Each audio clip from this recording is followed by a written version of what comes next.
Assalamualaikum warahmatullahi wabarakatuh.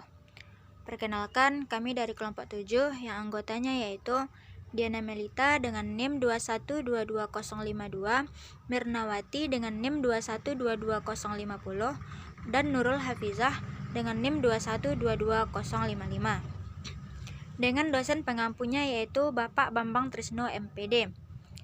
Baiklah, di sini kami akan membahas materi tentang hakikat, instrumentas, dan praksis demokrasi Indonesia berlandasan Pancasila dan Undang-Undang Dasar 1945.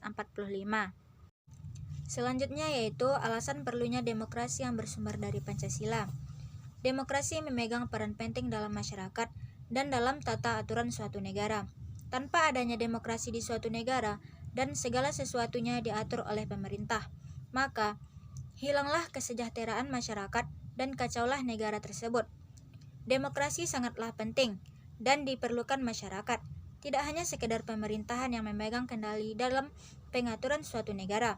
Perlu adanya masyarakat yang komplement, mendukung, dan masyarakat perlu terlibat dalam pembangunan suatu negara demi terciptanya kemakmuran dan kesejahteraan negara. Sumber historis, sosiologis, dan politik tentang demokrasi yang bersumber dari Pancasila. Yang pertama yaitu sumber nilai yang berasal dari demokrasi desa. Yang kedua, sumber nilai yang berasal dari Islam. Yang ketiga, sumber nilai yang berasal dari Barat. Selanjutnya ada dinamika dan tantangan demokrasi yang bersumber dari Pancasila.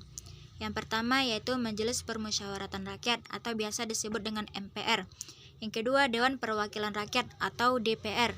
Yang ketiga, Dewan Perwakilan Daerah atau DPD. Adapun esensi dan urgensi demokrasi Pancasila yaitu yang pertama, kehidupan demokratis yang harus dikembangkan, yang kedua, pentingnya kehidupan yang demokratis, yang ketiga, penerapan demokrasi dalam pemilihan pemimpin politik dan pejabat negara. Rangkuman demokrasi yang bersumber dari Pancasila. Yang pertama yaitu Demos Kratein atau Demos Kratos yang berarti pemerintahan rakyat atau kekuasaan rakyat. Yang kedua, demokrasi Indonesia adalah demokrasi yang berdasar dari Pancasila. Yang ketiga, demokrasi Indonesia adalah demokrasi konstitusional.